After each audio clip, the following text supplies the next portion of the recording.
Poursuite du procès de l'ex-président ivoirien Laurent Gbagbo et l'ex-patron des Jeunes Patriotes Charles Blé Goudé à la Cour pénale internationale de La Haye. Africa 24 vous propose de suivre en direct les audiences de la Cour pénale internationale.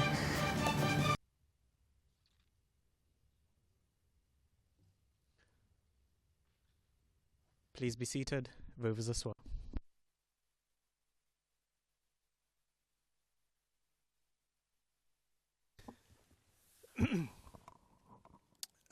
Président.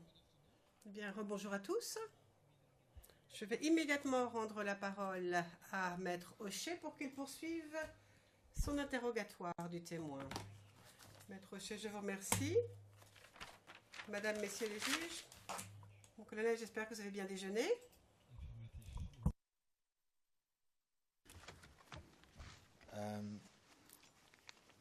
Now, just to stay for a moment on the aspect of... Donc, nous allons continuer à parler du recrutement, mais pas pour longtemps. Is it... Donc, ai-je raison de dire que, au vu de ce que vous nous avez dit, vous ne saviez pas grand-chose sur les détails de ce recrutement? Est-ce que c'est bien ce qui se suit de ce que vous nous avez dit jusqu'à présent? Oui, par rapport au recrutement en lui-même, je n'ai pas été associé à son organisation.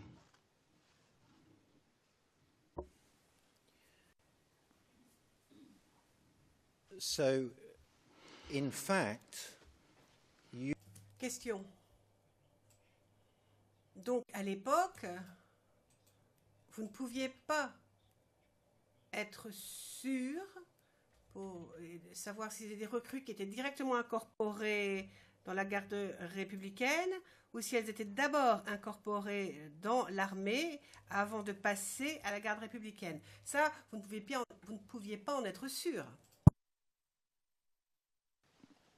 Si, je veux être sûr, je l'ai dit, ces recrues ont été formées dans le centre d'instruction à Akakro.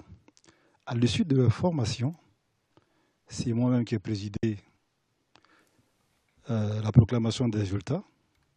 Ils ont tous eu un matricule et tous affectés à la garde républicaine. You were asked by the prosecutor. Le procureur vous a posé une question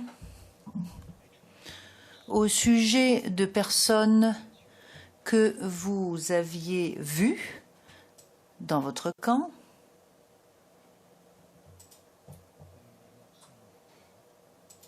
Et des personnes que vous n'aviez pas vues précédemment.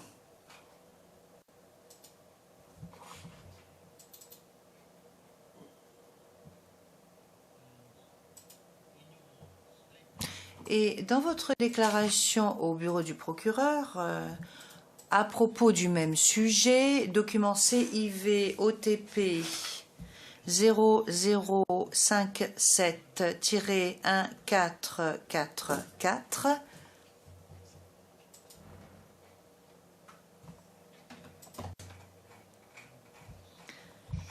et il s'agit du document CIV OTP 0057 1430, ça c'est la code du document intégral. Voilà ce que vous avez déclaré.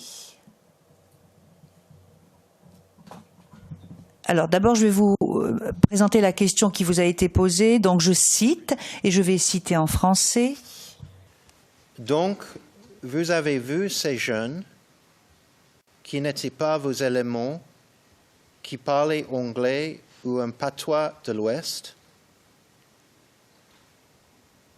C'était en quel mois, si vous rappelez?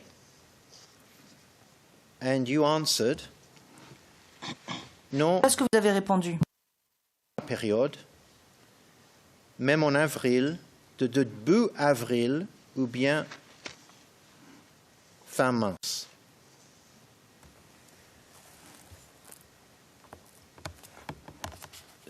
So, can you just confirm? Donc, est-ce que vous pouvez confirmer que cela est exact? Que vous avez vu ces personnes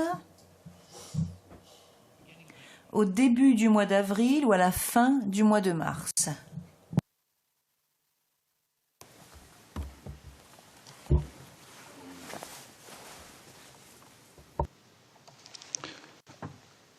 Vers la fin du mois de mars.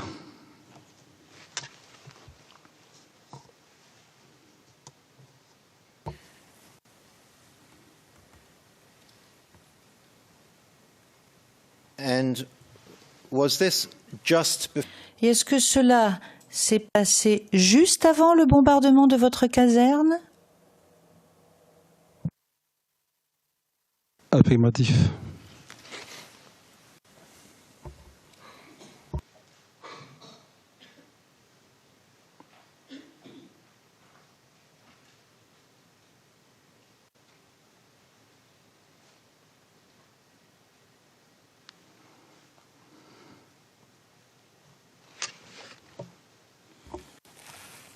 And the recruitment that you were...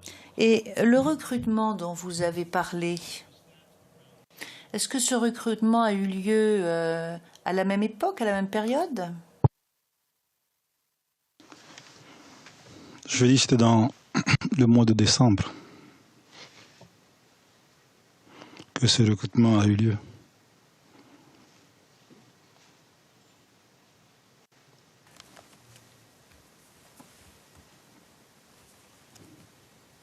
The recruits that we're talking...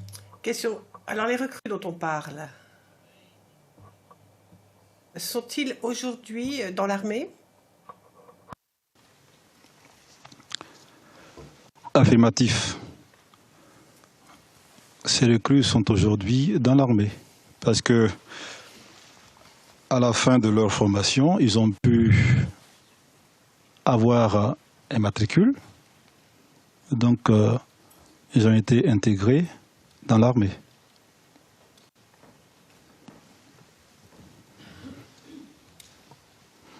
En ce qui concerne les procédures,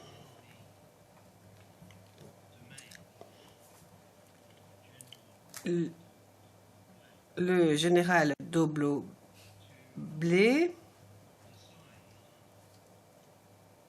était en capacité de décider quels officiers allaient commander, allaient prendre la tête dans de différentes missions ou de différentes tâches. Vous êtes d'accord avec cela? De nos missions de la garde républicaine.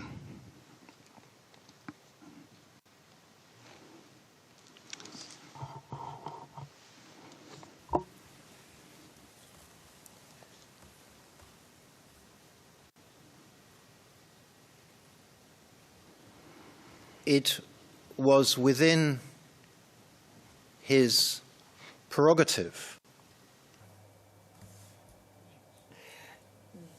Il était de ses prérogatives de nommer le capitaine Blé en tant qu'officier chargé d'un recrutement bien précis. Cela faisait partie de ses prérogatives, n'est-ce pas? En tant que chef de corps, c'était lui qui avait donc ce pouvoir de décision.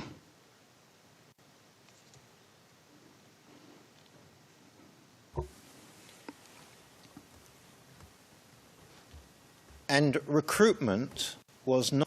Le recrutement n'était pas précisément de votre ressort, ce ne faisait pas partie de vos fonctions.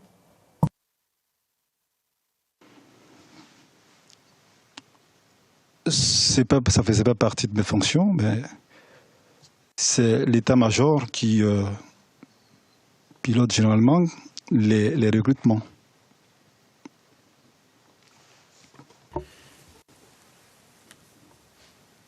And between 2000 and... Entre 2004 et le recrutement dont on parle, pouvez-vous nous confirmer qu'il n'y a pas eu d'autres recrutements au sein de la garde républicaine, en tout cas à votre connaissance? Non, il n'y a pas eu de de recrutement, mais il y a plutôt eu des affectations de militaires venant d'autres unités. Comme j'ai eu à le dire, en fait, la garde républicaine est une unité interarmes. Donc les affectations se font, donc c'est-à-dire c'est des militaires exerçant déjà qu'on affecte à la garde républicaine. Mais s'agissant de recrues, c'est-à-dire des personnes qui n'ont jamais fait l'armée, une fois recrutées, après donc la formation commune de base, les premiers qu'on en a reçus, c'est après cette formation de décembre. C'était les audiences de la Cour pénale internationale. Nous allons marquer une courte pause. Restez avec nous, on se retrouve dans un instant.